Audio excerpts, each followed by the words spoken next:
Start, Ritika. Yes. A very good afternoon to one and all. I, Ritika Gupta, Senior Research Assistant at Impact and Policy Research Institute, welcomes you to today's special lecture on migration and the state amid COVID-19 pandemic, organized by Center for Work and Welfare at IMPRI. Since its inception, one of the focus areas of the Center for Work and Welfare has been to provide evidence-based policy and research, and the pandemic-induced lockdown has led us to pursue research on the migrant labor crisis in different parts of India. In our continuous quest to learn, we are very privileged to have with us the expert himself, Professor Irudaya Rajan, who is professor at Center for Development Studies, Trivandrum, Kerala, and has over 35 years of research experience. He has coordinated 7 major migration surveys in Kerala since 1998, Goa Migration Survey 2008, and Tamil Nadu Migration Survey 2015. He played an instrumental role in conducting the Punjab Migration Survey 2009 and also the Gujarat Migration Survey 2011. He has published extensively in national and international journals on social, economic, and demographic implications of international migration. Recognizing migration-related research done at CDS, Ministry of Overseas Indian Affairs established a research institute on international migration during 2016, where Professor Rajan acted as chair professor. He has undertaken projects on international migration with European Union, International Labour Organization, International Development Research Centre, Canadian Institute of Health Research, World Bank, International Organization of Migration, South Asian Network of Economic Institute, Rockefeller Foundation, United Nations Educational, Scientific and Cultural Organizations, among others. He currently has projects with Indian Center for Migration, UAE Exchange Abu Dhabi, and Columbia University, USA. Professor Rajan has worked closely with the Ministry of External Affairs, earlier Ministry of Overseas Indian Affairs, and Department of Non-Resident Keralite Affairs, Government of Kerala. Professor Rajan is also the editor of annual series India Migration Report and also editor-in-chief of International Journal of Migration and Development brought out by Taylor and Frankie's. We are so delighted to have you, sir. I am extremely happy to welcome the chairperson of today's webinar, Professor Shakti Kak, who is also honorary chairperson at Center for Work and Welfare at IMPRI. She is a PhD from JNU and specializes in the field of agrarian relations, labor, gender, and economic history. She has written extensively on these issues and has been affiliated to reputed national and international institutions like IIT Delhi, Nehru Memorial Museum and Library, and others. Madam, we are so delighted to have you in this lecture. We have with us Professor R.P. Mangane, who is Professor S.R. Shankaran Chair at National Institute of Rural Development in Panchayati Raj, Hyderabad. Sir, I welcome you in this discussion. We also have with us Professor Arvind Pandey, who is Assistant Professor at School of Public Policy and Governance, Tata Institute of Social Sciences, TIS, Hyderabad. Thank you, sir, for joining us in this session. We also have Mr. Madhusudan Nag, who is a PhD student at Center for Development Study, Trivandrum. Sir, I welcome you in this session. I would like now Arjun sir to take over the stage. It is me? Yes, thank you so much, Ritika, for such a wonderful introduction. And this is a very pertinent topic, and based upon our last deliberation where Professor Irudaya Rajan very actively participated, and with a huge demand across the country, and I would say also abroad, people have been wanting to hear what Professor Rajan has been saying. We also hold one event centric to Tamil Nadu, where also Chennai Smart City CEO came, and also in other studies where also government authorities came, and sir very strongly reflected what the state is doing and what the state should do. With these words, I now hand over to our chair for the session, Professor Shakti Kak, also chairperson for our CWW Center IMPRI. Ma'am, over to you. Some reflection, and then we'll invite our distinguished. Yeah, thank you very much. And good afternoon to Professor Rajan and other very esteemed panelists. This is a very timely discussion on the state of our workers, in which migrant workers are such a huge component.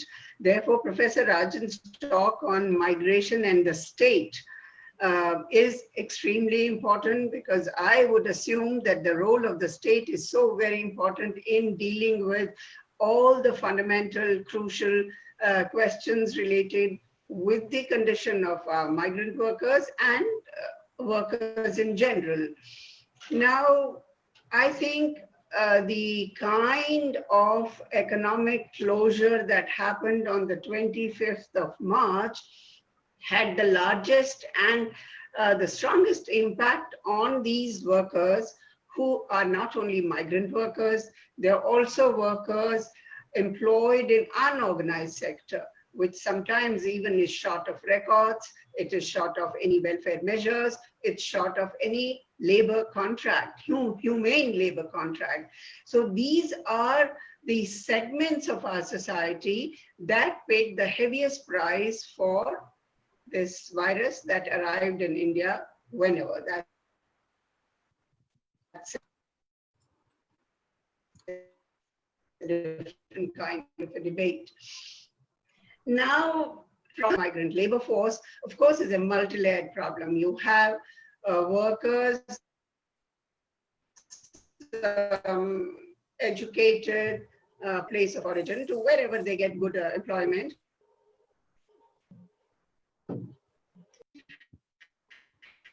Sometimes maybe not in that kind of correct off in terms of their wage levels, their employment contract. But then there is another layer, which is employed in the unorganized sectors, like that exist everywhere in India, but largely, say, in Surat or in Erode in Tamil Nadu, or in various small and big handloom industry, that power loom industry that exists.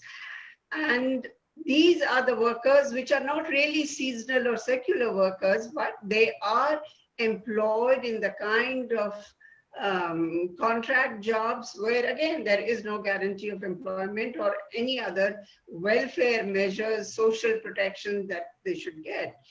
The lowest in this layer are the circular seasonal migrant workers who leave their places with the help of labor contractors, with the help of their connections in the area of their work, whether it's construction, it's brick kilns, it's harvest activities, some kind of farm work that they do. These are the workers. They go mostly alone, sometimes accompanied by their wives or a small, the young family, and end up in a work of employment for 6 to 7 months, maybe from December, the season starts till June or July, and then they march back to their work wherever they have originated from to their villages. So it is this segment of the population, the unorganized workers and the seasonal circular labor, that really bore the brunt of this economic closure that happened in the last week of March. And perhaps we had, even people like us, like me, who have always worked on labor issues, never felt the visible impact of so many workers with their young families walking down 800,000 kilometers because their place of work had become so inhospitable to them. And there again, it is, of course, lots of NGOs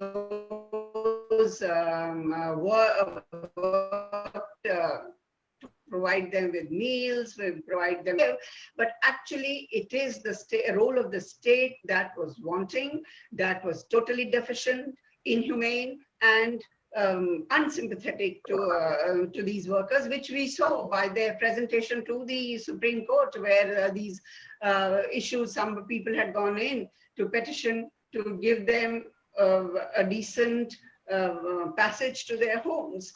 And so this is then what we are dealing with now. But there is this a larger issue also here. After all, the issue of migrant workers has been there ever since. It is the the basis of whatever surplus generation, labor exploitation, and in this capitalist system. So they have always been there. Now, therefore, what becomes important is the role of development policies, the role of development policies in the condition, in the kind of work profile, work systems that they work in. Are their jobs, do their jobs have a minimum wage? Do they have social protections? Do they have some registration process? Occupancy? All that is part of a larger project or larger system. And so when we are studying or looking at the stark reality of these workers walking from their place of work to their villages in search of humanity, in search of dignity, in search of food, in search that somehow they wanted to reach their villages, we have to have this entire picture, the gamut of issues that this process of development that has opened up, or that has that these workers face from time to time. So I'm sure Professor Rajan, of course, has been working on all these issues, and other panelists will elaborate on it, and we will get further views on this. And with this, I hand it over to Professor Rajan for this lecture.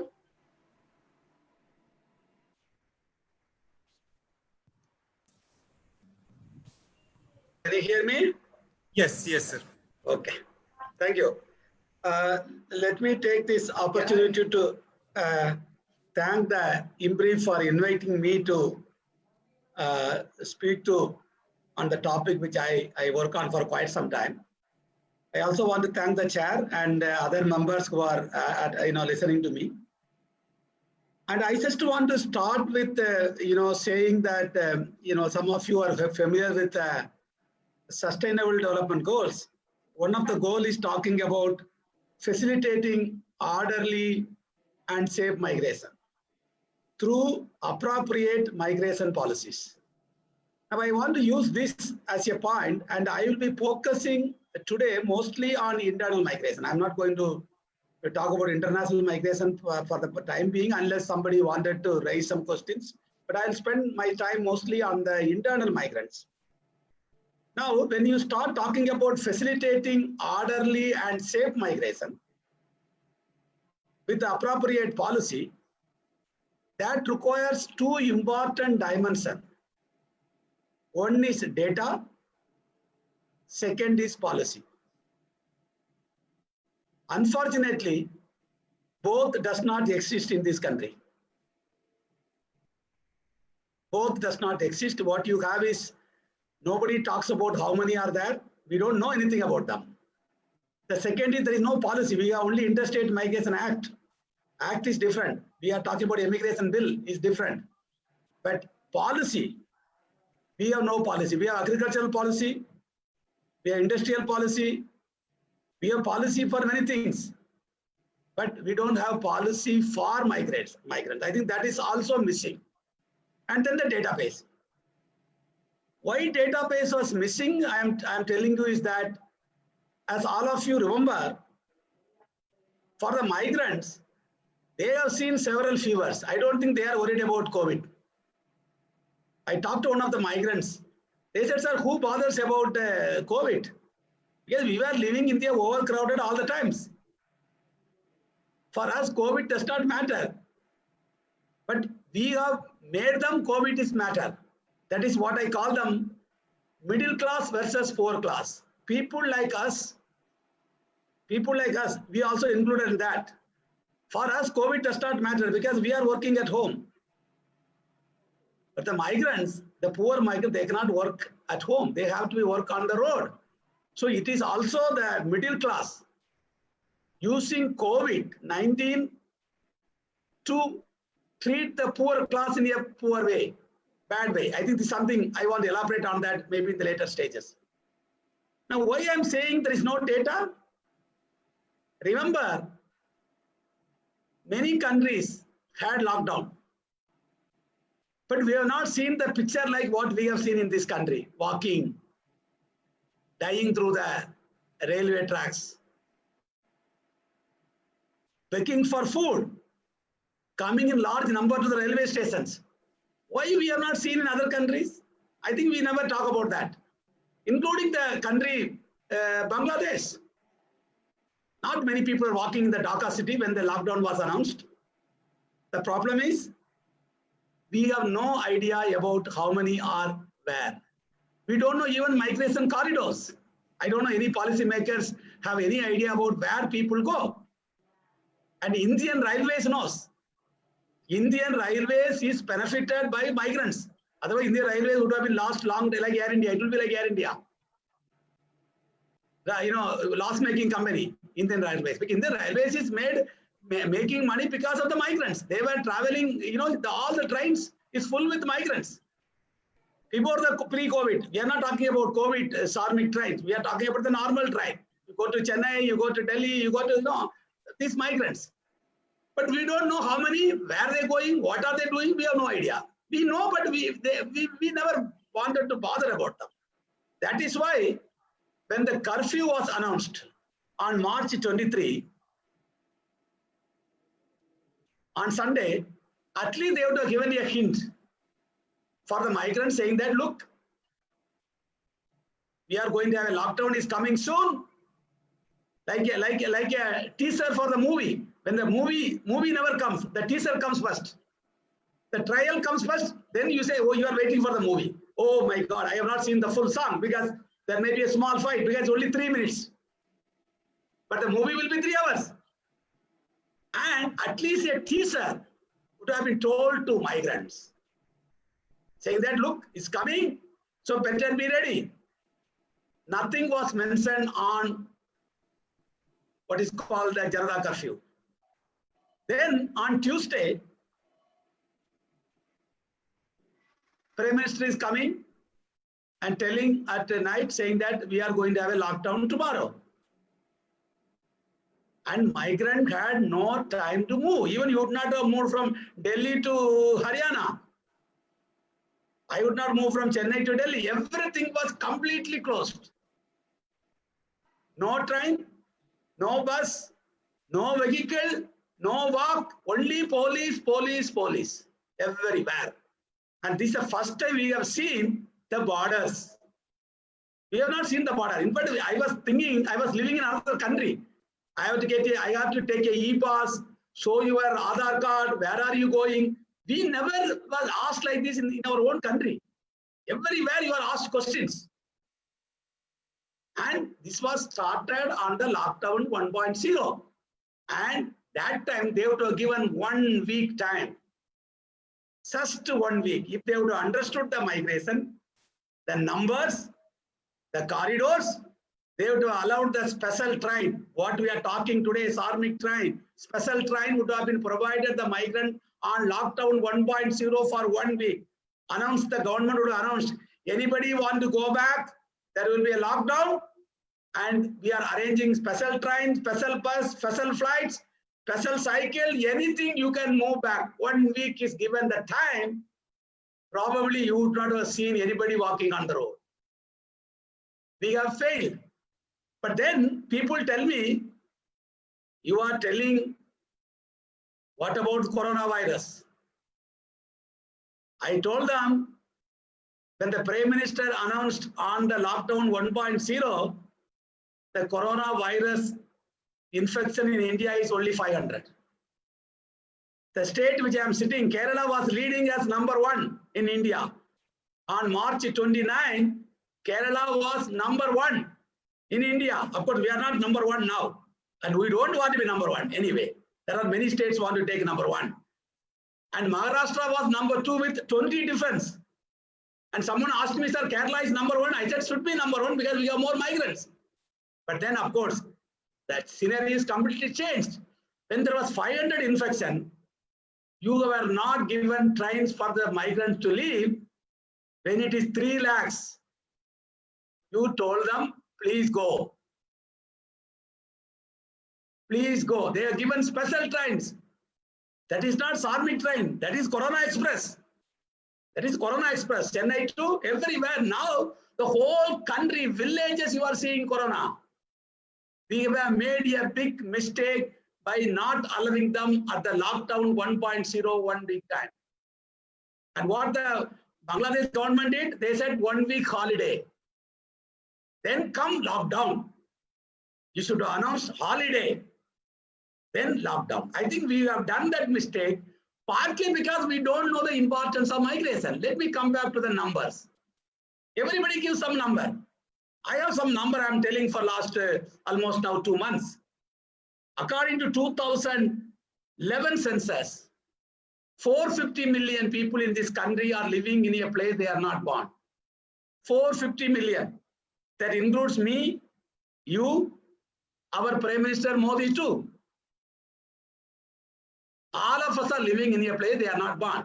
I think people who are listening to us now, 51 participants who are listening, all of them are migrants. But then how many are migrants, we don't know. 450 million in 2001. Now 2011, 21 census, we don't know. It may not even happen. But then we can project what will be the next population. And if you add another 150 million, which we are adding every census period, and also this government had initiated what is called the smart cities. Smart city means urbanization, because the government of India believes urbanization will lead to high economic growth. Urbanization means it is migration. It is migration, nothing beyond that. Urbanization, any city, there will be migrants. So if you add that 150 million, India currently in 2020 has close to 600 million people are living in a place they are not born. But not all of them are migrants. Out of that, 1/3, 200 million people are either interstate, we have 35 states, or inter-districts. Because Corona told us not to move between districts. You can not only move between the state, you cannot move between districts also. Yeah, Trivandrum, I cannot go to Kollam. I cannot go to Tamil Nadu. Anyway, so everything is closed. So interstate and inter-district migrants account for 200 million.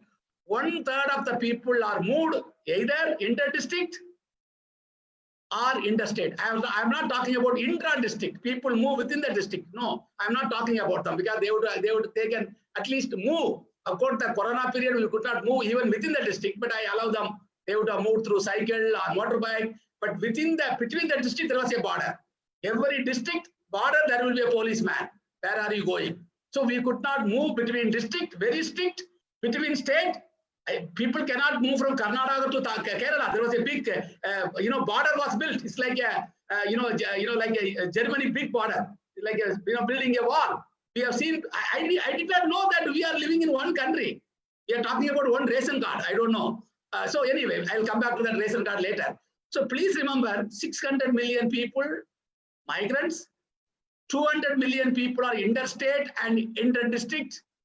Out of that, actually, people who are working for migration is 140 million. 1/3 of them are basically internal migrants. That means we are talking about 140 million people in this country are directly affected by lockdown 1.0, 2.0, 3.0, 4.0, then June 31, now we are in July 31st. Even today we are in lockdown. In Trivandrum, it is a triple lockdown. I cannot go to my office. I'm sitting in my house. Triple lockdown after 105 days. I can get at least some salary. That's why I said middle class people are making the poor to suffer more. Because we are all middle class, supposed to be middle class anyway. So work at home. And even today, and many states like Tamil Nadu, they have lockdown up to 31st of July. So they may be extended to August. I don't know. Lockdown may continue for months, another weeks. We don't know. This is the reality. Why? Because of that. And second thing, look at the cities. We have cities. Why I'm telling for 140 million? Kerala itself had 3 million migrants from other states. A small state called Kerala with 33 million people, 3 million are migrants. I don't want to tell about other states, 3 million. Now let us take the cities like Mumbai. Mumbai had something close to 15 million people. And Mumbai had 15 million people, Hyderabad 7 million, Delhi it's again 8 million, Chennai 5 million, Ahmedabad 6 million, Kolkata 5 million. You take all the major cities, they will come around 150 million. City population. And any city you go, Bombay city, Chennai city, at least half of them will be migrants. So this 140 million I'm talking about is some type of a reasonable number. And the Economic Review reported that yearly 9 million people are moving by trains. So you are moving by train, flights, bus. There was so much interstate transport bus. We are not seeing anything right now. So people are moving, but we never knew they were moving. That is important for us because we have failed to do that. So that is the first point I want to make. We have failed to do anything for them in the lockdown period, partly because we did not know the number. The second point which I want to make is that we all believe that why people are coming, we say that because rural distress.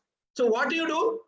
In one side, we have policies to promote urbanization. And the other side, you have policies to keep the poor people in the rural areas. You have NREG, distress migration. So you give them 100 days work and 100 rupees be with at village. You are born as a poor, live as a poor, and die as a poor. So be in the village area. And then we always talk about Pura. You might have heard about providing urban facility in the rural areas. You try to give everything, but people are coming out. That means they are not happy there. They are coming out. So you should go for that. Though you promote, you don't want people to come through policies, but people are pouring into cities because cities, they can make more money than what they can make. And 100 days of work, what they will do for remaining 265 days? We never ask this question. We tell we'll give 100 days work. It's like I will give you one meal. What about other 2 meals? No, we are not talking. We are not putting ourselves into the migration shoes. We are always talking like I am talking. But I never ask the migrant what you need. We talk what migrant need. I think that is where we have failed. Now lockdown 1.0 is over. And then we could not give the proper time for migrants. Suppose the lockdown 1.0 was ended after 15 days, we would have said only 5 more days, then the train will move. We never said. We said 1 more lockdown, 2 more lockdown. So we are not given a definite conclusion. Look, you are in coma, this person will die. You should have some decisions. 1 month, tell the people. 2 months, 3 months, we are still locked down. Started in March 23. Can you imagine for the poor people? Domestic workers? Can anybody will give salary for the domestic worker who comes to our house? You tell her, work at home, I'll give you salary. How many of us will give to our domestic workers? Because he said, I can't come. Okay, you work at home. She will work for her house, not to you. Can you pay salary for her? No, we don't pay. You are not coming. I don't pay. So we are not realizing that. I think everybody, the migrants, small migrant, big migrant, informal worker, everybody is affected. So lockdown 1 was gone. Lockdown 2.0 was gone. 3.0, you are not given trains. You are given special trains. Even today, there are no trains. Somebody want to come from Trivandrum to Delhi. It's not like the olden days. Now you have only special trains. Even today, you don't have a regular train. If you go to Delhi railway station or Mumbai, you see how many trains will leave every half an hour. It is leaving now? No. So that means still the transport has not become normal. That's why the migrants have to pay money to run away from the place of origin. That's why one of the migrants told one of the interviews, I went to my village like I was transported like livestock.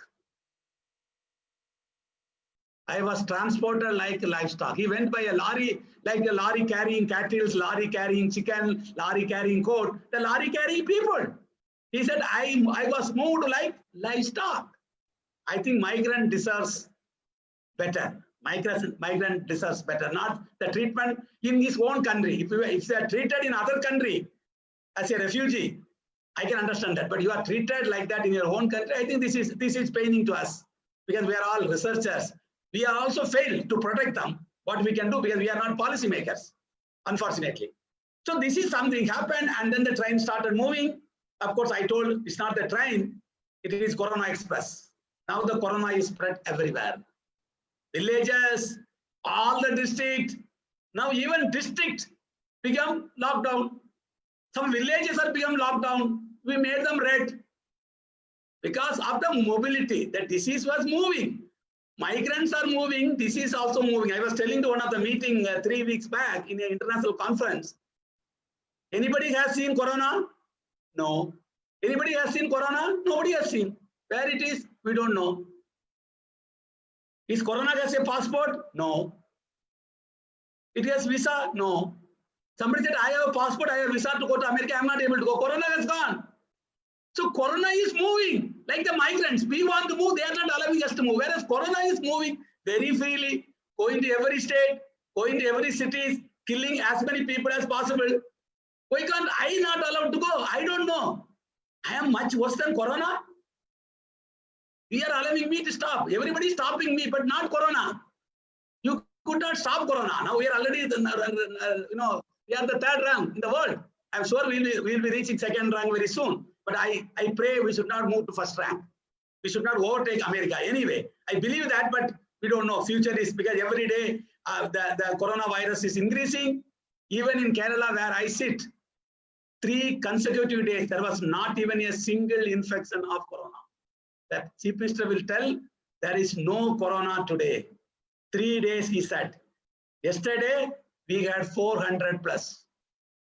In Kerala it is 400 plus. I don't need to tell about other states because Kerala was number 1. Of course, now we will not come number 1 anyway because number 1 has gone. We are far beyond it. Total is only 5,000 now for Kerala. I think already states are classing 1 lakh, 1.5 lakh, 2 lakh. So, but please remember, even Kerala is like that. So the Corona, we have moved them through the mobility. So what is happening because of that? Migrants want to leave their place of origin. That brings me to the second question. That is what the policy. Who is responsible for migrants? Is it the states of origin? Say UP, Rajasthan, Bihar, Orissa, people are coming back. Are they responsible to protect their citizen? Because they are holding Aadhaar card from village in Orissa or village in UP, or the state like Kerala, Tamil Nadu, Bangalore, Mumbai, where they are destination places, are they responsible? Or the employer who employed them responsible? And Corona has shown nobody is responsible for migrants. That's why they were on the road. Why should they are on the road? Because nobody is responsible. Either the states of origin, nor states of destination, nor the employer. If the employers were very good, I talked to some employers in Kerala. Some employers are very good. It has shown the bad employer and good employer. Some employer who are very good, they kept the migrants, given them proper place to stay, given them food, given them salaries to send back home. Please remember, one migrant will be sending money to his family back home. Maybe 4 people might be eating because of this 1 person remittances. He never realized that. 1 person. 3 people are enjoying the benefits at home. So what we did, these migrants were started moving, nobody responsible. That's why people said they have to pay and go back. They have to pay and go back. Please remember, they said they have to pay and go back. Unfortunately, the Supreme Court has to come and tell us that please don't charge them. Maharashtra Chief Minister said, I will pay money from the CM Care Fund. Nobody is responsible. They were on the road. And please remember, migrants are not beggars. We made them to beg. because of our wrong policy. And people were started moving by train, by bus, whatever comes on this way, they were leaving. That's why I said they were moving like what is called the livestock. Now, please remember the returned migrants who have gone to villages. This is the first time in the history of migration they went with empty hands. Normally, when the migrant goes back from Chennai or Delhi, from the state, he goes back with some money. He gives his family, his neighbors, his relatives. This time he is going back with empty hands. Not only that, he is also suspected to be the carrier of corona. Stigma.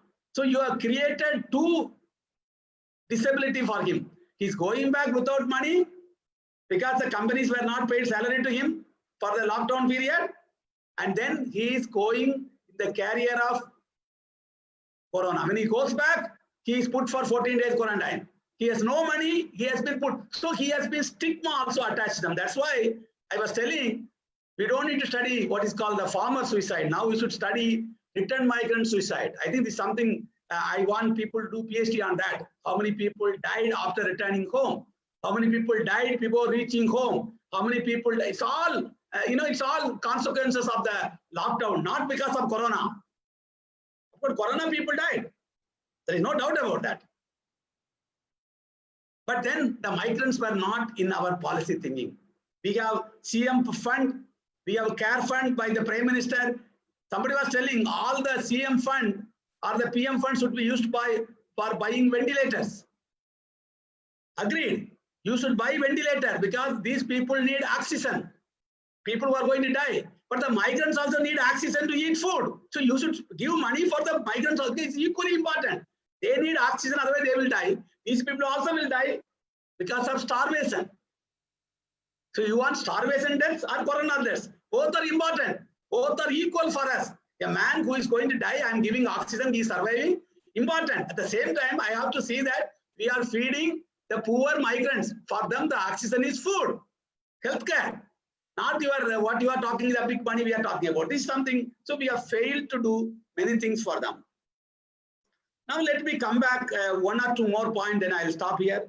The third point is that we started talking about when the lockdown period is going on, the government announced 20 lakh crore revival package. 20 lakh crore. Of course, it was told several times by the Prime Minister, and then Finance Minister came back and giving talk for 5 days. What they offered for migrants? Nothing. Just 3,500 crores. Giving 5 kg rice and 1 kg wheat. Not for April and May who lost. This for June and July.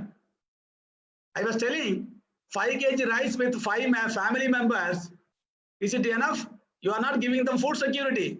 Of course, I heard last week Prime Minister saying it is not one family 5 kg, one person 5 kg. I thought very good. Now at least 5 people mean they'll get 25 kg rice. I was thinking only one ration card 5 kg. Now they told no. How many people in the car they'll get 5 kg? I am very glad that I was thinking I was interpreted wrongly. Or Prime Minister said no, you are wrong. I am right. Every individual will get 5 kg, not the every ration card. I hope they are getting. I think the people who are listening, you should go and check. Is it correct or not? Is it 5 kg per ration card or 5 kg rice per individual?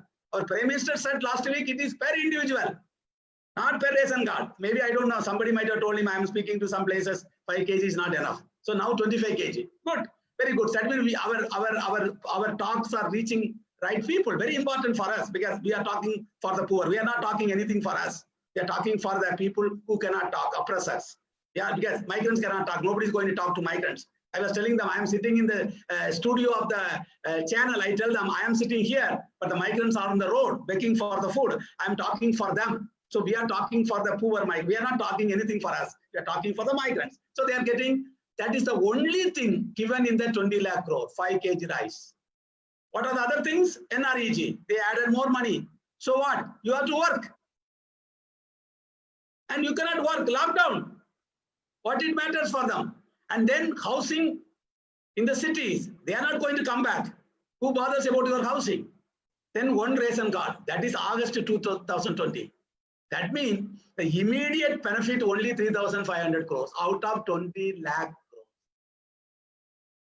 That again indicates how important we place for them, because they are not voters. They are not voters. I think that is where the politics are coming. They are not voters. Of course, election is coming now in many states. That's why they are talking about migrants. When the election is over, they will not talk anyway. I'm seeing some states at least, they are talking about migration comes in, migration program. Everybody talks about migration anyway. That's good for them, at least for the short term, they will get some benefits. But there is nothing was there.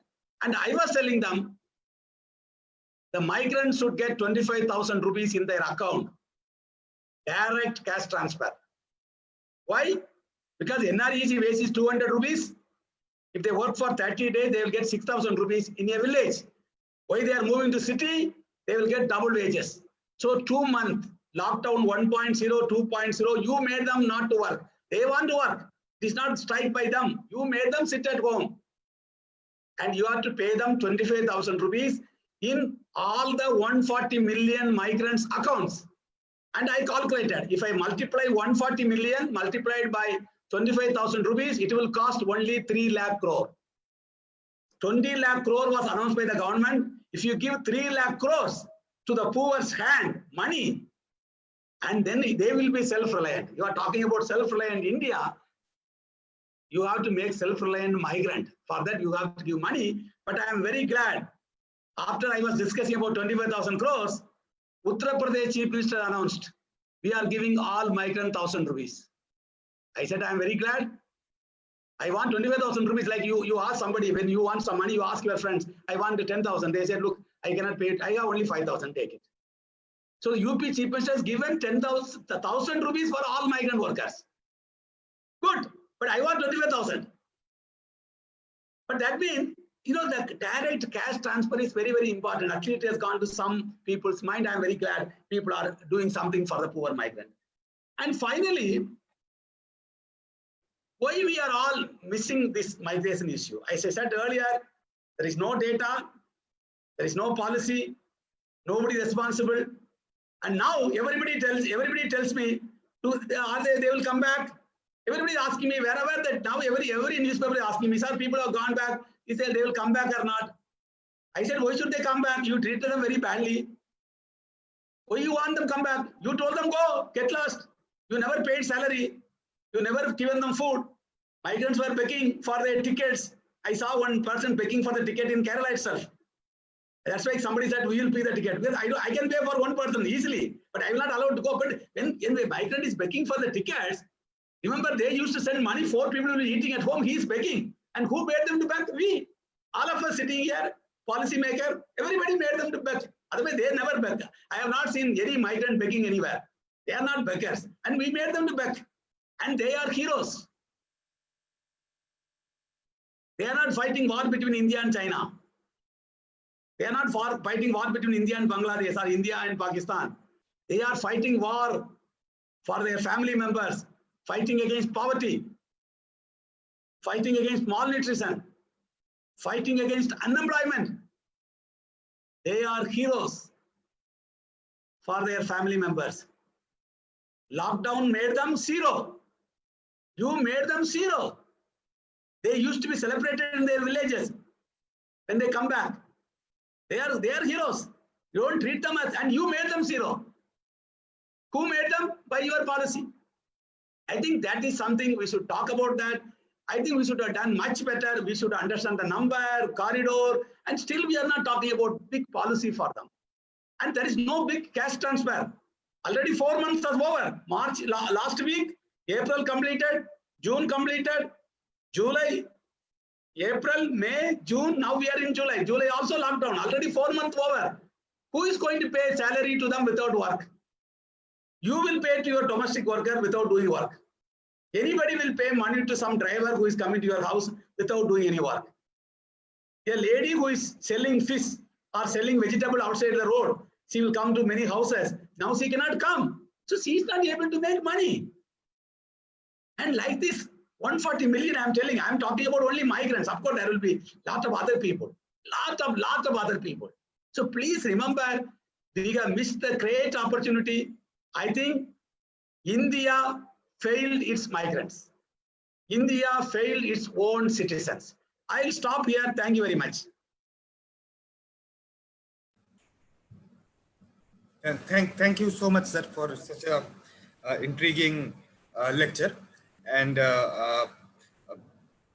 so much of things sir has touched upon: migration corridor, data, policy, and what has been done, as the topic suggests, amidst this pandemic and series of lockdown, which will continue. The real question about direct cash transfer, based on our study, we also advocated that a cash transfer of 2,000 rupees is feasible, and the fiscal outlay, the budgetary provision can be 1 lakh crore. Sir is suggesting 3 lakh crore, which we should do, at least for the urban case, we argued.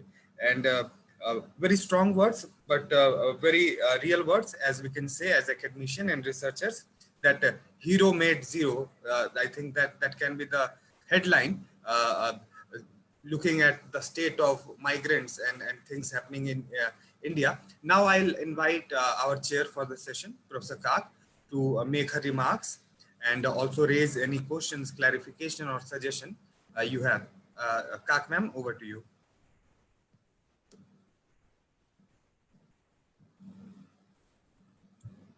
Ma'am, please unmute your mic. Yes.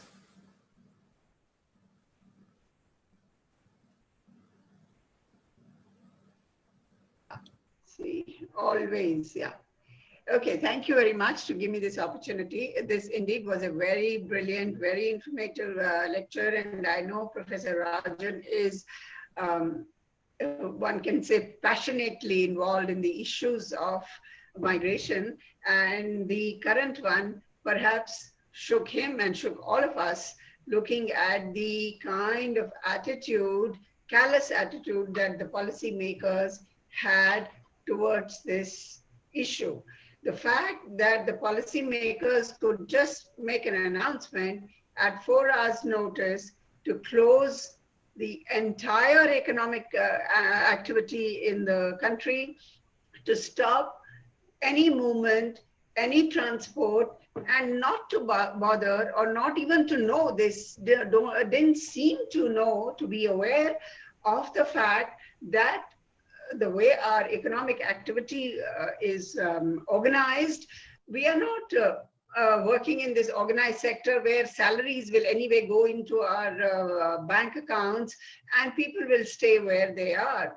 As reports came in from all these smaller units, smaller places, whether it was construction, whether it was gem making in Surat, or it was textile in anywhere else, that the contractors just shut their shop, they switched off their phones, and these workers had no way of contacting them to even collect their salary for the month of March. So this kind of ignorance and apathy of our policymakers sitting in the capital is really a tragedy,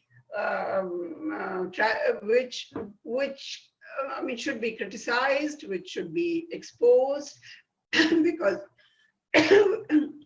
with this kind of approach and attitude, the policies that will come out of their bags will very rarely be friendly towards our workers and our marginalized sections. So the fact that he brings out that our policymakers right now don't even have a proper database talking about migrant workers, therefore they don't have any policy talking about the magnitude of whether it's welfare, whether it is any other kind of measure that they have to take to sustain these migrant workers is not there. So but at the same time, there is no recognition of the economic significance of these migrant workers. They need support. They need both in finances, in terms of where they are living, in terms of their guarantees of a job, etc. There was no blueprint about it. happening for the entire month of March, when they must have been talking about this going in for an economic closure. So lack of policies for immediate relief. He has brought it out very well, that people who did a decent day's work to earn wages were begging, were asking for doles, were asking for help, which they hadn't done. When they move from place to place, they work, they go for work. They don't ask for any extra favors, even from their employers. So all that didn't happen. But yes, this 5 kgs of rice is per person, which means, you're right, 25 kilos per family. But my informants in Uttar Pradesh, for example, or Bihar tell me, even this is not absolutely streamlined. In some villages, you get it, a family, depending on the persons in their ration card, they get it, but in the adjacent villages, you don't get it. So this is not very properly streamlined. And some got in for the month of April, but they didn't get it in May. So talking about it from the ramparts of wherever they are sitting, our policy makers, even this is not streamlined. That of rice, for example, 1 kilo of dal that they are supposed to get, they got it, most of these ration card holders got it once in these 2 months. And then to be eating just 1 kilo of rice for a couple of months, or even these 25 kilos of grains, or 5 kilos per person for 2 months, 2.5 months, because this distribution is very much dependent on, as we know, on whether elections are nearby or they're happening or they've just happened. Otherwise, it's not really been properly implemented.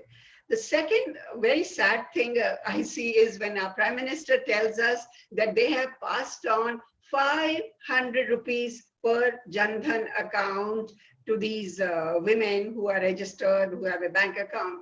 Now, not even that.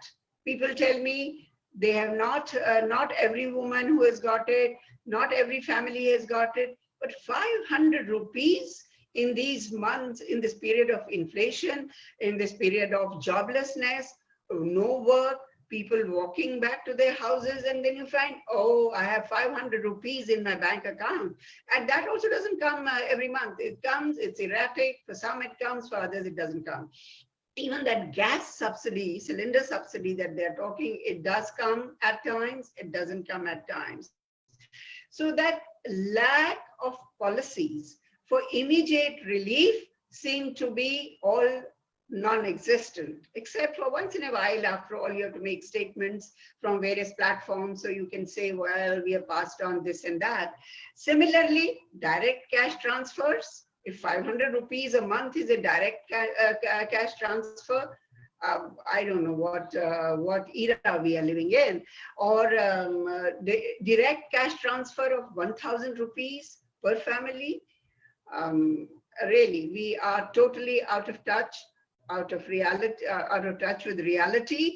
But these are our policymakers, and they're solely really responsible for what these 20%, 30% of our population is dealing with currently.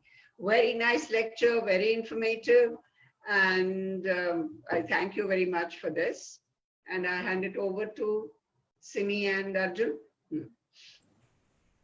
Thank you so much, ma'am, for your comments. Now I would invite Professor R.P. Mamgen to quickly make his remarks and also raise any questions or clarifications he have. Professor R.P. Mamgen has also my teacher, and has a long history working in these issues, especially in northern India, in Uttarakhand. And sir has worked in many places, all pertaining to labor studies, in Institute for Human Development, in Institute of Dalit Studies, Labor Institute. Now sir is in as a Sankaran chair in National Institute of Rural Development and Panchayati Raj in Hyderabad. Over to you, sir. Good afternoon to everyone, and let me thank Dr. Arjun for inviting me to this very interesting lecture, which is just now delivered by Professor Irdhu-Rajan. It's always fascinating and learning to listen always to Professor Irdhu-Rajan, who is authority on the issues of demographic. As a demographer, great demographer, and I think his passion for that, particularly to migrant workers, it's a really great thing, because I think, and everybody is concerned about that the issue of the way the migrants were handled, and the plight migrants which are facing it, as he has very nicely narrated, and I was wondering that because how long it is going to continue. One of the issues which is most of us, which is bothering to all of us, how long this predicament of migrants is going on. And that is, one of the important things which people will be really, looking forward. Because as it has been mentioned that, the migrants, they have been very badly treated in the cities. And not only badly treated, I think they have permanently lost their incomes. The incomes which they have been earning into the city, it is a permanent loss to their incomes. And what is going to happen to them? Because they have very poor, very weak social security arrangements, programs, even back to their villages. Leave aside for the timing, there's Manrega and all sorts. But this is a very huge decline in their real income, their incomes. And that means that if their incomes are declining, their that means that then their living standards are declining. Maybe that many of these people, they will be withdrawing their children from schools. They are already in that mode also, but they may not be able to pay the fees of their children. They may not be able to take care of their health, and they may not be able to take the kind of new investment which they have been making in their agriculture or some other enterprises. So I think this is a huge loss for the country as a whole, that we could not deal the migration issue as what it should have been dealt with. But one thing, that what Professor Irdhu-Rajan said, that it's a data problem, and the data is also and a kind of basically policy problem. So policy, I think that if now the government makes a policy, and there are a lot of policies also which are on making, then what is the guarantee of that this policy is is again taken forward? There are many policies, there are many programs. And we see that these policies and programs, particularly when it comes to social delivery, social impact or social delivery, that these are generally start sometime by funds, very weak implementation, very weak monitoring. So how do you? I think this is a big challenge before the country. Another thing which I am bothered about, because these migrants now are back to their villages. And which I can say that that one of the small study I also did for Uttarakhand. So most of them, because the kind of situation the migrants, with our overall development policy was that the rural areas were not functioning well. So they have been moving to the cities, not sheerly out of distress, but many of them are moving to the cities for the better wages, better livelihoods. So we have to differentiate between this, because many of them have been in the rural areas, but they were not getting the decent wage, the remunerative wages. They migrated for the better pastures. There are other people who are not having anything, but they have been moving like a kind of circular seasonal migration. So they are there. So these kind of migrants are, I think, at the more dangerous species, because they have not the kind of any kind of durable assets back to their villages. And they are not done now. They have been stopped of going or the kind of opportunities which are in the urban areas. So they are lacking those urban that opportunities, because they are not able to come back to the cities. And these opportunities largely in the informal sector, which has been greatly hampered, implying around 450 million people. That people say that So I think that until and unless because this urban activities are gearing up. So we cannot conceive a big thing that they will be getting good sources of good income within rural areas until and unless some big policy interventions are done there. And that requires, I think that is one of the important things that for that most of the migrant workers, those who are, basically, those who migrate for distress, as a distress migrants. So before them, this survival question is very, very important. And for them, this Manrega is working as a kind of, employer of the last resort. I should not criticize the kind of the government that, they are not doing good. I think, they are doing good in crisis also. So first thing, that there was a failure in the sense that they could not recognize the problem, that this problem should be so huge. So and I think that made the problem more get into worse.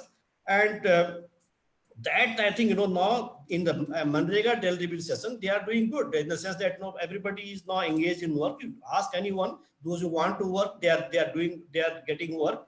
But how long? My question is that how long this MG Narega is going to help them?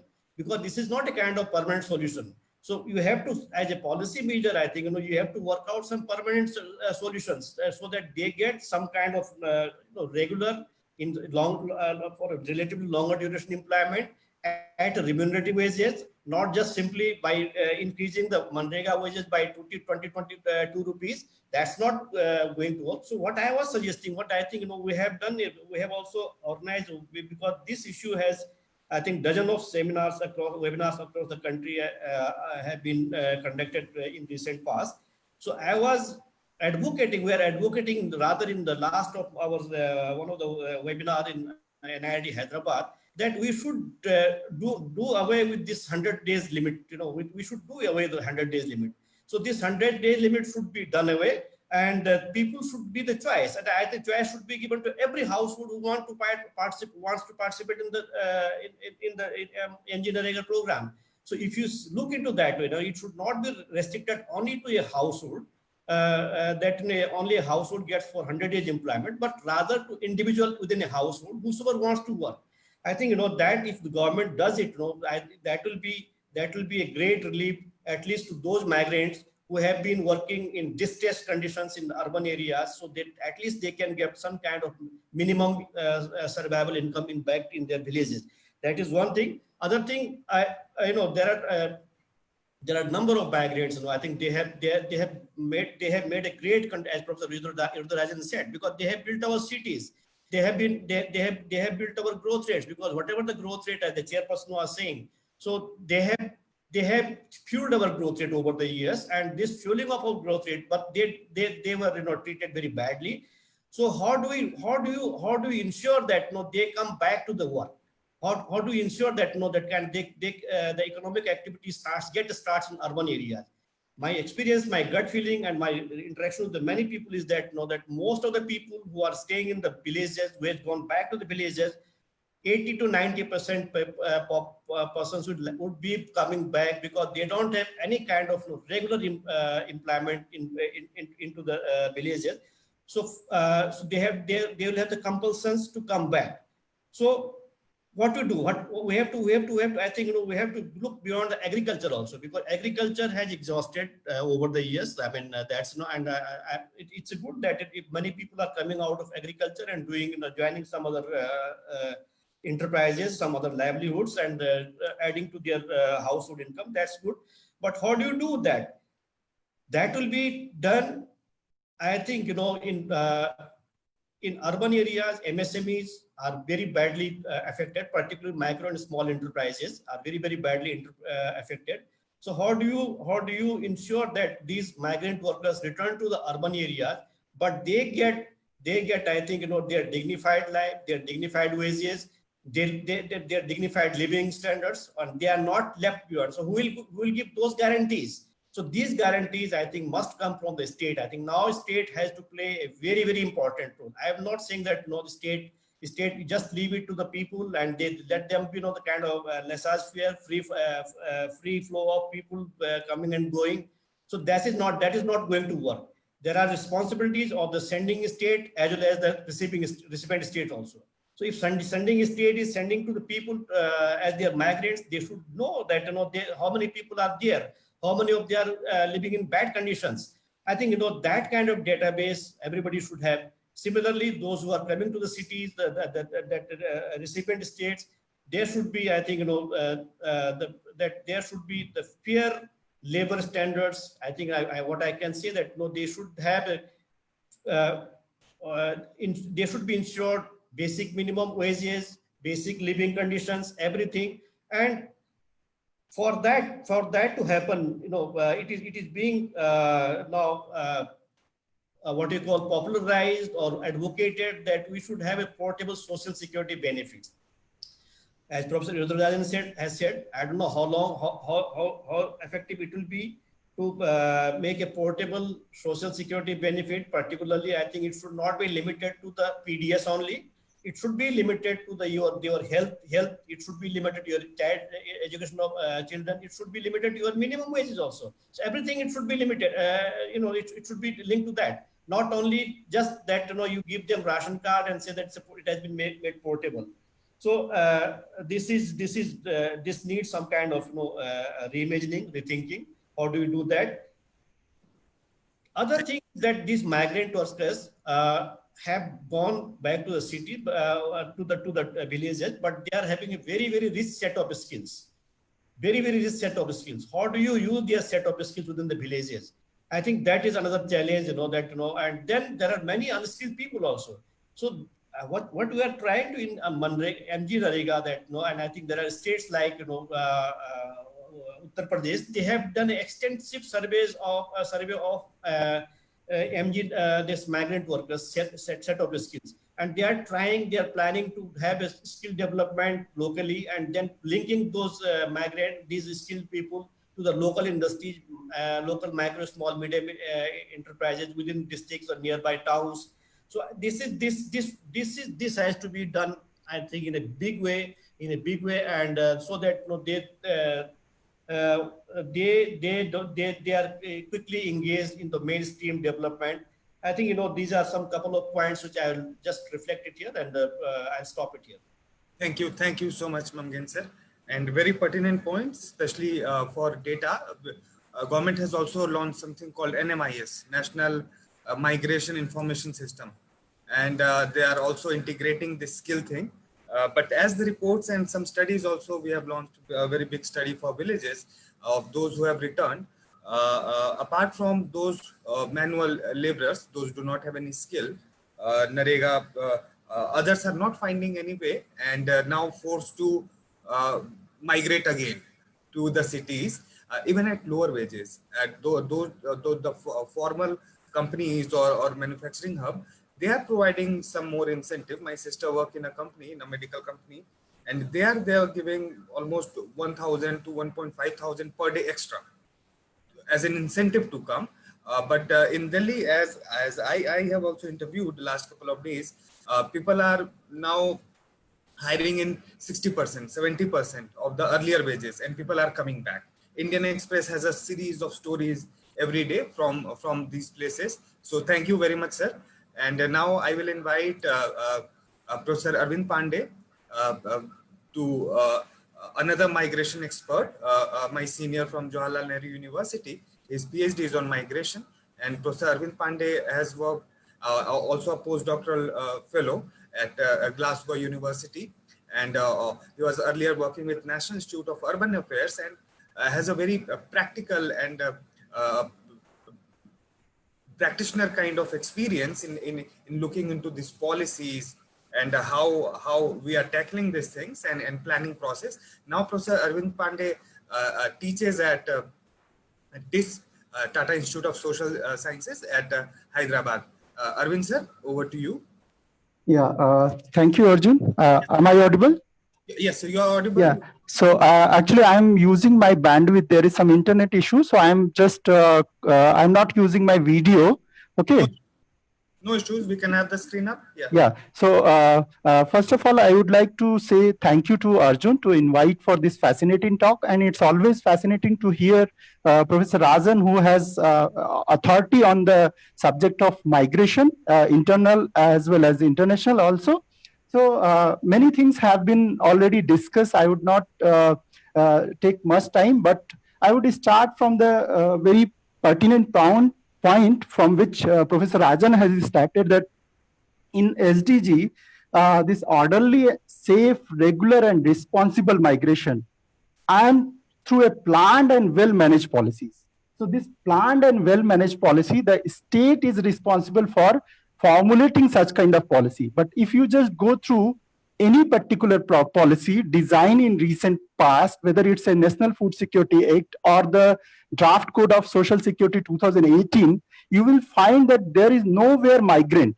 The draft policy is still, if you just go through the draft policy, there are at some places in some section, you will find that the migrants are mentioned, but once the final policy has been enacted by the parliament, the migrant word has been removed at all. So you can see that how the policy discourse see their migrant workers. So these migrant laborer, whether they are men, women, children, they are the classical nowhere citizen of India. They have no right and entitlements, mostly in their places where they work and for whom they work. You can assume that the 4D, which we say, the dirty, dangerous, difficult, these three jobs, and consistently they face the fourth D, which is discrimination. These 4D are the characteristics of our migrant workers. And if you just see, after lockdown, most of these workers don't know their employer. They are hired by the subcontractor. Okay, so who is their final employer? They don't locate them because they don't have the register. We don't have the registration system of the migrant workers. So if they are not registered, they don't know that for whom they are working. And many of the workers, we have already seen that because of this sudden lockdown decision, these wages for job which they have already carried out, they were unpaid. They haven't received the payment for the job which they have already done, and that a large percentage of migrants remain saddled with debt taken as advances from their employer, contractor, and landlords, because last 2 months they haven't have any job, any wage. So at this juncture, just giving any kind of relief package would not help. And we have already seen that these relief package also, 1/3 of the it has only 1/3 migrant workers somehow receive the benefit for the package which has been announced by the government. And so the government should sidestep they have sidestepped their major responsibility of paying at least the compensatory wages to the informal workers, especially the migrant workers. So this is like obviously the major responsibility. And the intervention at initial phases, the government has decided that they will provide the shelters to the migrant workers through which is run by the NGO, but that was not very useful. And at the initial level, the argument of the government was that these workers, if they will migrate back to rural area, they are the serious risk of spreading COVID-19. But the consistent changing approach of the government over the time of period has made the life of migrant more vulnerable, because at initial phases, when they were not allowed to move within the state where they are working, and so they were at the brink of starvation, and many of them were like they were at very vulnerable position. Now, after when the train has started, they were started coming back to their origin state. At initial stages, the central government was not convinced to provide at least some kind of financial help to the state. So the center-state conflict was very bad. It increased the plight of the migrant workers. So consistently, we are seeing that it seems that the current policy response to the crisis and toward the migrant workers are still embedded in the short-sighted framework that recognizes and reinforces the idea of two India. Obviously, one for those who have and those who haven't. So obviously, basically this we have already, the Professor Rajan and Professor Mamgin has already discussed about this universal registration, minimum level of universal social security entitlement, and complete portability. So all these issues should be included under the ambit of the migrant worker, not the urban poor, because many times migrants are invisible under the umbrella of urban poor. But basically, if you see, these are the several entity in the urban area among urban poor, and any policy, if we are formulating certain policy, because see, the previous policies also, whether you see the draft code of social security 2018 or any other, like the current code which are pending, the occupational health and safety and working condition code, this code also, if you just see that how the migrant word is placed there, you will find that in general there is mention of urban poor, mention of informal workers, but there is no specific mention of migrant workers. So there are at two front. First, obviously we don't have the data because we don't register, we don't enforce the registration of workers at the place of destination, so that at least the state has the knowledge that how many migrant workers are working in their state. And another major issue is that most of the secondary data sources regularly do not provide the updated information of the migrant workers. And another point is, obviously, in most of the policy discourse also, migrants are invisible. So lastly, I would obviously go to the same word that that Professor Rajan has used, that India has failed its migrants in terms of policy discourse. Thank you. Thank you so much, Arvind sir, for highlighting these very pertinent points, and especially mentioning the changes in policy stances, as also highlighted by Professor Rajan, that the government of India has changed its stance. In fact, many of the meetings with ministry I also had, and the suggestions they were seeking. So during the first and second lockdown, very adamant that will not allow anyone to go. And rightly, the public health system or any public social system, including the NGOs or the night shelters here in Delhi, now they have stopped giving food because of, again, financial and corruption, basically, in the nation's capital, Delhi. And High Court and Supreme Court is now giving order. Our mentor, Indu Prakash sir, is fighting that battle. There are many people who even don't have money to go back, or even to think, even they are not welcomed in their villages, as Professor Rajan is suggesting. So the hero made zero, again, I would say, and also many of the policy things, of course, Professor Rajan would touch upon. Now, with these sets of questions and suggestions, I once again invite Professor Rajan to elaborate on this, and then we have many questions over Facebook, over chat box here. We will compile it and come back again. After the chair, after the remarks of speaker, chair and other discussant, if they want, they can also respond. Then we'll go to the next set of questions. Professor Rajan, please. Yeah, I don't want to give another speech anyway, because I have given one speech. So I think I will wait for some questions, but I want to make three small points. I think one is that I think people like you people, there is a daylight robbery by the bad employers, not given salary to the workers. I think something you people can do. I think it's something like it's like, I don't know why this employer could not be punished, that who are not paid salary, who asked the laborer to leave the place, they are on the road. I think something we can take up, because I was talking to somebody in the international migration, people who came by Vande Bharat flights, through so much money has been left by them, all the 5-6 months salary. And if somebody was telling me, if people who have come, is almost everybody lost something like 2 to 3 lakhs international migrants. And we brought already, Kerala has brought already 1 lakh migrants. I don't know, you can imagine how much money they are coming back. I think this is something, we never discuss. I think this is something maybe somebody should do studies on that. I think this is something important. And second point is that, when you talk about states of origin and, like I was talking, that who is responsible for the migrant? Is it origin or destination? But they are Indians. I think we should keep that Indians in the points, because when Kerala government wanted to bring the NRKs from the Dubai, and I told them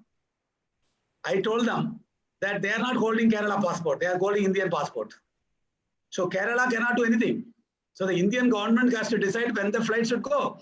So there is something can be done. So I think it should be a tripartite, central government, origin and state should sit together and see that the migrants were given security from the work until they die, because many of them have no pensions. When they get old, they are again become beggars. So I think we should think about social security, including pensions. And another point which I want to make is this NREG. I think NREG, it's probably a good program. But then probably migration is a better program for migrants. If you talk about the impact on NREG in the rural poverty, probably I think NREG will fail. But the migrants probably fight more poverty than the NREG. So what the NREG want to sign compared to migration, NREG should be open. There should not be no limit for the days. People want to work 300 days, there should be no limit for the work.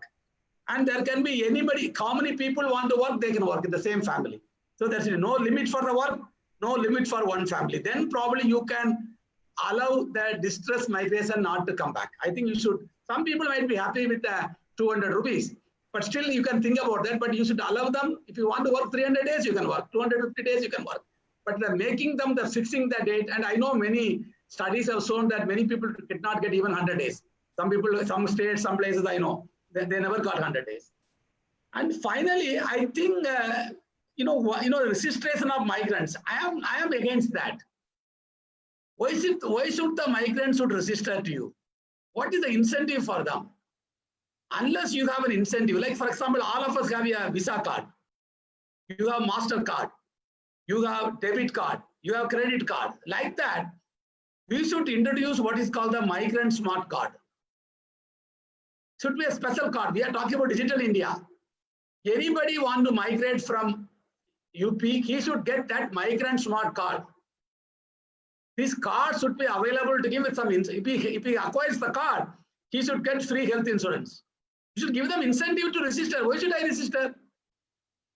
Nobody will go. Why should we register? There should be incentive for the migrants to do. So you should have a card. Whenever they leave any train to go to, they are boarding a train from UP to Trivandrum. When they enter the train, there should be a place they sit the card. Then people know they left. So you have a data, this fellow who had our migrant card of the UP, he has moved to Orissa. He has moved to the, so you should be able to manage that if you issue them. For example, UP government says, I have issued 20 lakhs migrant smart cards. And they can tell, where are they? Because your card will tell you, like your mobile. My mobile company knows. Sir, you are not in Trivandrum today, you are in Delhi, because it knows I am calling from mobile. My mobile company knows where I am moving. So I think similarly, we can think of a migrant smart card for the migrants. Then you can identify their mobility. The problem is even the Sarmic train, we did not know how many trains we should send it to different states. We don't know the migration corridors. I think something on migrant smart card may be something I am thinking we should start doing. Maybe some state, some districts should start like a pilot basis, and then we can implement it throughout the country. Then it will have, the smart card will have his date of birth, his Aadhaar card, whatever you want, but it should be a special card, holded by only migrant. Yes, Visa card you are holding Visa card. You are holding what is called this credit card, debit card. Every card has certain benefits. Like that, migrant cards should have benefits. He can use it to buy tickets. He can use it to get his ration. He can use it where he works, where something happens to him. The family knows where he is there. I think you can track him by giving the migrant smart card. Thank you. I'll stop here because already 4:26. So let us see if anything. I saw some questions anyway. You can pick it up. You can. We'll have one more round. Yeah. Yes. One more round. And Madhusudan, if you want to quickly. Okay. Yeah. Try to am I audible? Yes. Okay. Yeah. Thank you so much for letting me to say. And it's always nice to listen Professor Rajan, my supervisor there. So I'll be very brief, and I'll talk about something what we already know. That is data. Already we know that why the migration, the people who work on migration, face the problem. What are the problem we face? But I have when we go through the literature, what are the available understanding of the migrations? One thing we'll find that the migrations, there will be common term of the migrants, but they will not. Most of the literature, they won't say what kind of migrants. So the general understanding that when today, suppose there is a crisis that we have no idea who are the migrants they are facing. So let's see the family migrants. We have very less knowledge of the family migrants. The family as a unit, they go together to work. But we in our literature and in our available understanding, we have very much less understanding the family migrants, which industry they go, and what are their consequence if they something goes wrong. So, and the consequence of the family migrants and the individual migrant will be completely different. But our understanding of migration in this case is failed. And also there is also a group called group migrations. We have a very less understanding about the group migration. So if you see the three kind of migration, but in general we're saying that okay, there is a migration and the people are returning. But if the family is returned back to the society where they're living, the consequence and the impact and the region will be very different than the other two kind of migration, right? So in my knowledge, there is a this lacuna is there. So I'll start. I'll take the. You also mentioned that Professor Rajan was saying that migrants were hero. That's very much right, because I am from a village of Kalahandi district, which is very poor. In also in my village, I have seen that in before this pandemic, they were respected at their family, they're respected in the society, they're respected through in other way, like they were actually bringing the remittance, right? That is the major source of a village economy. If you see that apart from agriculture, the migrations is one of the strong source of village economy. So now they become villains, not actually zero where we will say that they are silent people, but here they become villain, and they, so it will be interesting to see what would be their future actions, right? So whether they want to go back or not. But I was doing some survey, primary survey, that they wanted to go back, and some people they don't want to go back. So here this family migration, individual migration, group migration, who are the people who want to go back, whether the family as a unit again want to go back or not. So those kind of things we can see. A second point I want to highlight the political economy of migration. What we know the political economy of migration before this pandemic, there, as you know, the India is a federal country and constitution allow person to go to another state and work. But right now, what will happen? I see the situation like in a European country, European Union, that there will be a competition for the labor, particularly the skilled labor, and other kind of labor. There will be like some sending state like Odisha, Bihar, and UP. They will be sufferer, and the other state will be gainer. So already inequality is there, regional inequality, and that things I don't know what will be the scenario after this once the lockdown is open.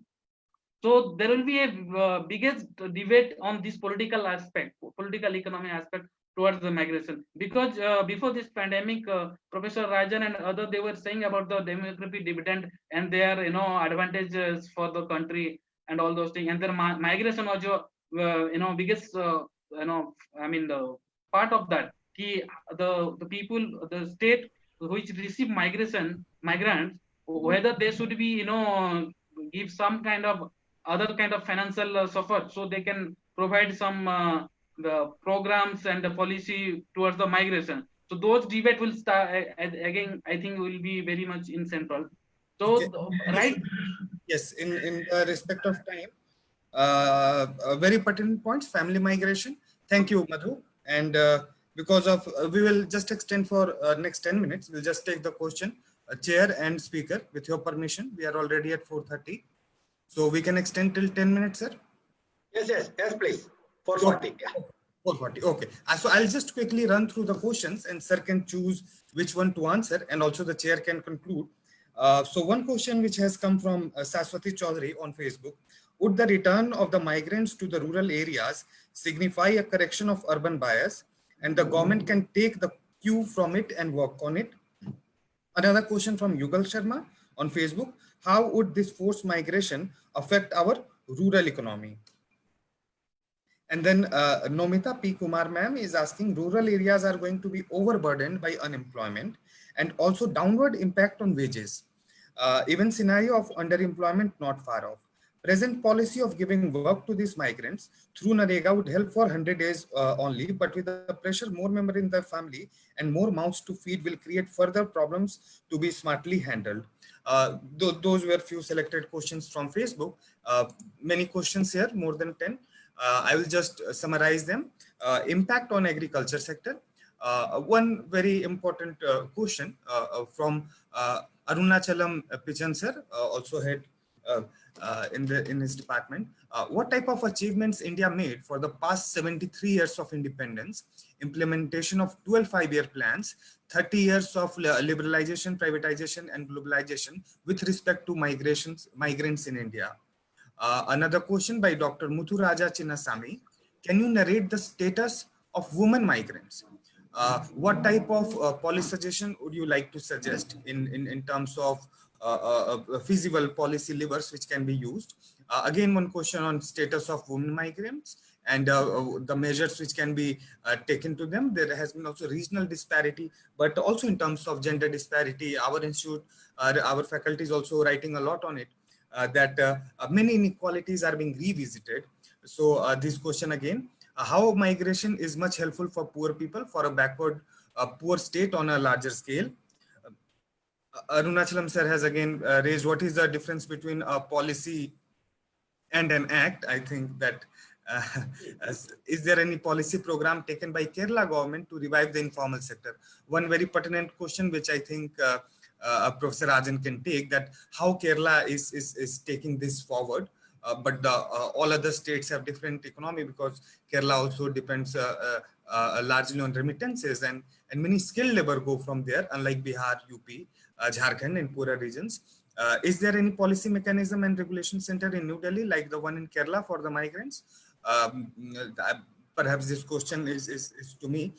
Can't the government stop mass migration of labor class by providing job opportunities in their own state? Very basic questions, and few more questions in the chat box. Sir, I would just take all. There are only few more, and then sir can go on. What Sudha Bharti has raised the question, sir, what you have to say that issuing identity card for migrant workers commuting to interstate for job purpose, and what about its legality and importance? Again, a very good question. Like my home is in Jharkhand, Ranchi, and I'm in Delhi. So whenever I shift my home, I have to get a police verification and other things. And as all our discussant, chair and speaker highlighted, that these migrants, poor migrants, are invisible. So isn't there any mechanism in terms of where they live, where they work? Most of them are informal again, and they don't want to come under the system. So those things also of regulatory measures. And Abriti has raised a question that migration is considered as a survival strategy for many migrant workers. And in present scenario, what are the major impact of reverse migration on the family left behind back home? I think other questions are also similar. So Professor Rajan, the floor is yours.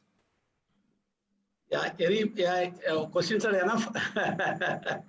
There are, anyway, I don't think that some of them are, So what I will do, I'm not going to, I will pick up, I think I liked one or two questions. So I will pick up those. And some of the questions are already answered by other speakers and other people. And I would like to emphasize that, for example, when you have a credit card, wherever you go, you can draw money. So like that, we should think of a migration smart card. I think that is something we should think, very innovatively. Innovatively you should do. Can you take a migration, suppose a bigger issue a migration card, not the Aadhaar card, this is a special card. The banks can issue a card which you can move anywhere. Or you have a telephone company give you a, what is called a mobile phone, what is called this a mobile SIP or something. Wherever you go, you can just use it. Why can't use the migration smart card? I think we should think seriously on that. Can we try to do that? And then the people talk about women migrants. I think women migrants are equally important. But the problem is that when we talk about even migrants are treated so badly, and definitely we know that migrant women will be much worse. We have to always see everybody in the road. So it's automatically, they will be exploited, much more. If the migrants, male migrants' wages are cheated, Can you imagine the female migrant? So we don't need to, it is much worse. So I don't think we should specify that. And I would like to pick up the point about that what Kerala did. I think that is something for other states to do. I think even the lockdown period, Kerala was running 80% of the camps. You might have seen the Supreme Court thing, our secretary has gone there.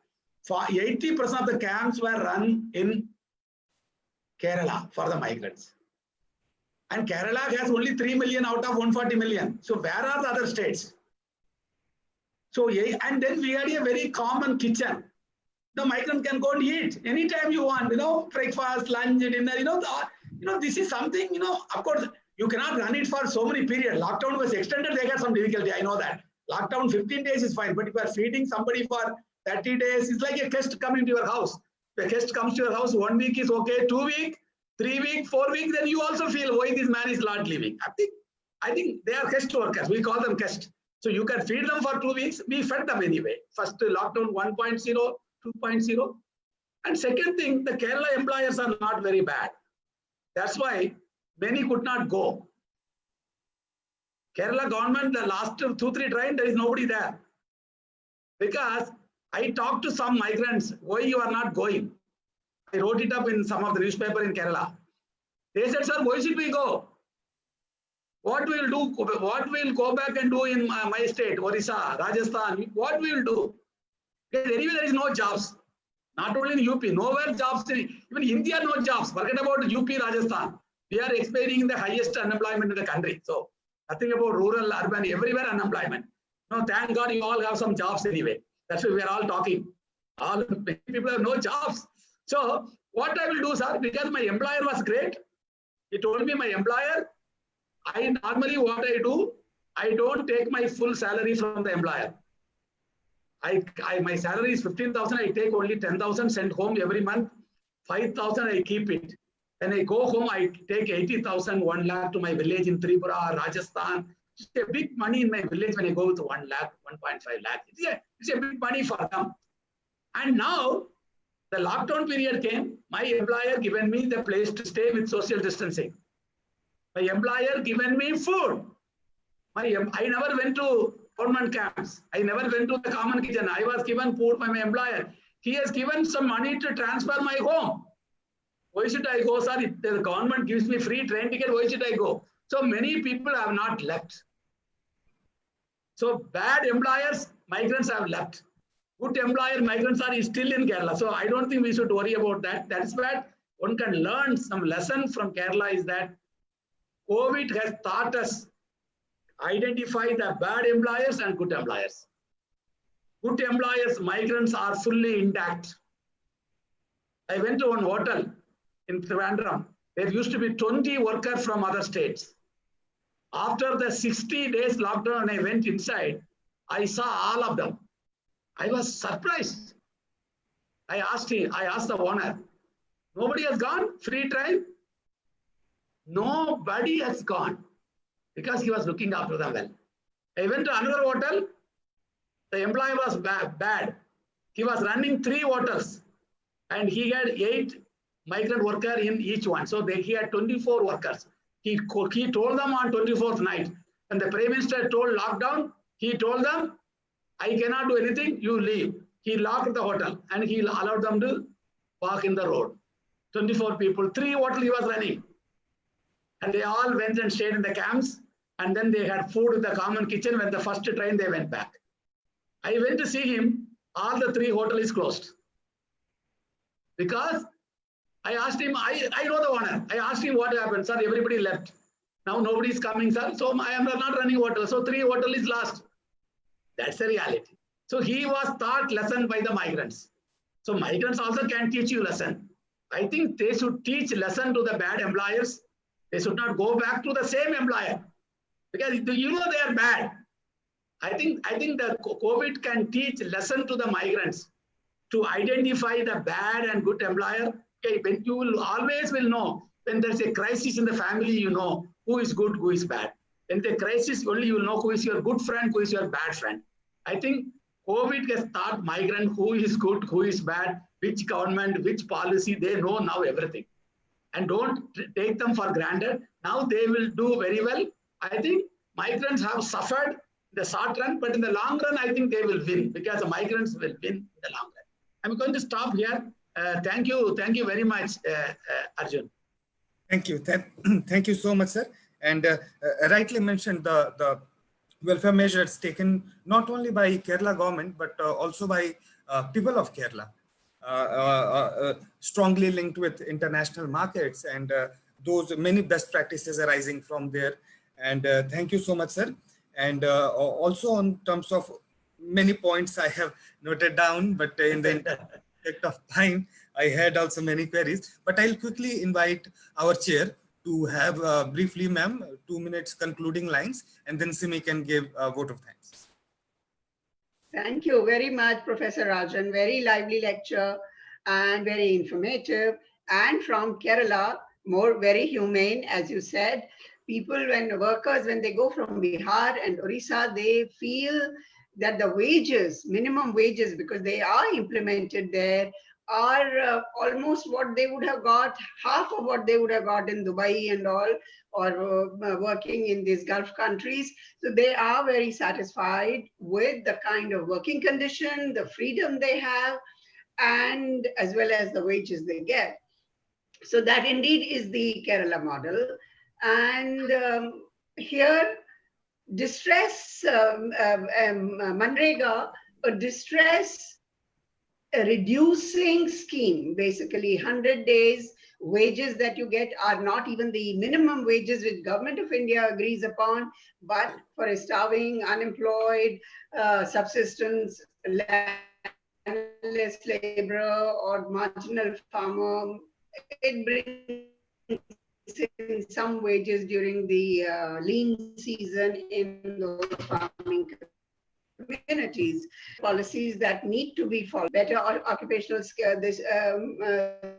security and better welfare measures, they are absolutely important, and all the panelists have given very good suggestions about it. So the discussion continues, as does the appeal for direct benefit transfer to these migrant people of rupees 25,000. This is not much, and talking about 500 rupees per Jan Dhan Yojana is really very, very shameful. And we must put intellectuals sitting in ivory towers, getting their salary into their bank accounts, should really put pressure on this, on the government. Thank you very much, and I hand it over to the organizers. Thank you, ma'am. Thank you very much, ma'am. So we formally come to an end of the program, and I would request all the panelists to turn on their videos. And I am very thankful to Professor Shakti Kak for accepting our invitation to chair the session, very important session, the special lecture delivered by Professor Irudaya Rajan. So it is always a delight to listen to you, and you can see the excitement and the curious questions that that comes up for you to answer, because you are so direct and so so rational in your statements, and it is always a pleasure to listen to you, sir. Thank you so much. So I also extend my warm thank you to Professor Mamgen, Professor Arvind Pandey, and Dr. Madhusudan Nag for joining us as discussants this afternoon. And thank you very much, Dr. Arjun Kumar, for moderating the session very efficiently. And Ms. Ritika Gupta and Ms. Anshula Mehta, thank you for organizing the session very effectively and efficiently. Thank you so much. And if Madhusudan and Professor Arvind Pandey can turn on their videos for a bit, we can take a screenshot, a group photograph. Thank you. So, yes, Anshula, over to you. Okay, thank you very much and have a very good evening. Thank you, sir. Thank you, ma'am. Thank you very much. And thank you. Bye-bye to Professor Rajan and Professor Mamgen, in particular. Thank you. Okay. Bye. Thank you, sir.